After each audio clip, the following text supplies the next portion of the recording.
Hey, happy Wednesday. Hope you are doing well. It's a beautiful day here in San Diego, and we are celebrating that the San Diego Padres, clinched a playoff berth.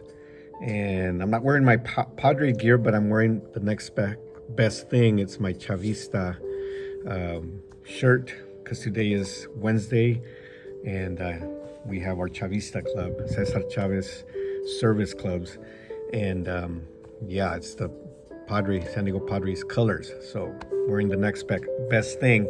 So we're happy that they were able to clinch a playoff spot. And not only that, they did it beating the Dodgers. Oh my God. Yeah, beat LA, right? And first time in history, I'm just excited about this. First time in baseball history, a team clinches the playoffs with a triple play. They ended the game with a triple play. Can you believe that? Just amazingly hot. This team is red hot. And so, anyways, this is in the raw, unscripted, unpracticed, unedited conversation. We've been talking about the Sermon of the Mount. We started with the Beatitudes, and then we continued with the Sermon of the Mount, the teachings that Jesus gave to his disciples and to the people that were there in regards to a new form of life, in regards to the kingdom of God here on earth. And he taught them just about everything on how we should live in the kingdom of God, we should conduct ourselves. And today I'm going to read out of continuing in chapter 5 of Matthew, verse 43, and it says, "You have heard the law that says, love your neighbor and hate your enemy. But I say, love your enemies. Pray for those who persecute you. And that way you will be acting as true children of your Father in heaven. For he gives his sunlight to both the evil and the good, and he sends rain on the just and the unjust alike. If you love only those who love you, what reward is there for that? Even corrupt tax collectors do that much. If you are kind only to your friends, how are you different from anyone else? Even pagans do that. But you are to be perfect, even as your Father in heaven is perfect." Wow. This gives us an idea. I mean, I just read that and I could just stop there, right? But it gives us an idea of the expectations that we have to live by, and it's not easy.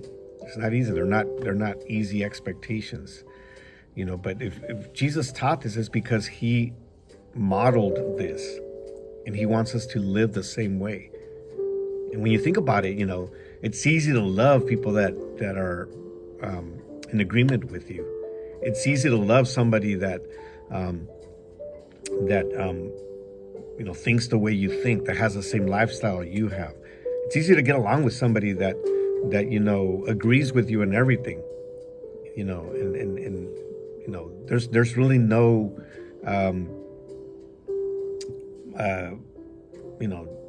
difficulty in any of that. There's no challenge. That's what I wanted to say. There's no challenge in that, and we need to be challenged all the time. We need to live with that challenge. And loving an enemy takes a lot on our part, loving, and not necessarily an enemy, like somebody who we don't like, but just somebody who we don't agree with, somebody we don't think the same, that we don't think like them, somebody that that has a different lifestyle than us. How many times have we seen somebody and we kind of pass judgment? We say, no, thank you, But Jesus is saying here, love those who are different from you. Love those that are not like you, right? And, God does that. He gives his sunlight to both evil and good. And it's just the same. He doesn't say, okay, just the good people will get sunlight. The bad people won't. He gives rain. He allows rain to fall on unjust and unjust. He doesn't say, oh, I'm just going to send rain to the just, those people that are good, the righteous people. I'm going to send them rain so that they can, have their crops or water. I'm going to give it to everybody. And so, he's talking about being kind to everybody, not just our friends. You know, to have that love for everybody, to have that compassion for everybody, not just people that we are in agreement with. You know, so we need to start practicing that more. I think if we did that as a whole, I mean, in the world, we would live much better if we would do that. People just stopped and said, okay, you're against me, I'm against you, in certain ideologies, certain ideas, certain ways of thinking.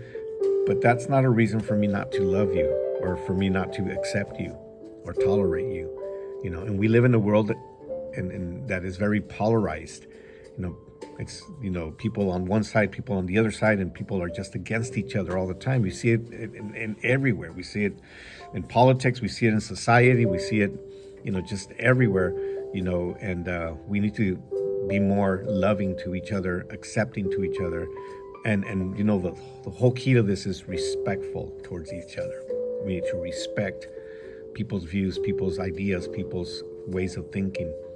And when we do that, we're going to be able to love them, love people that are not like us. Jesus calls them your enemies, but,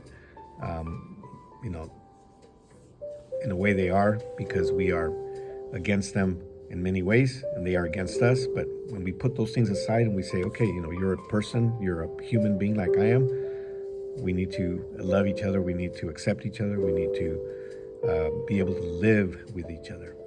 All right. Well, I hope you have an amazing day. We will talk to you soon.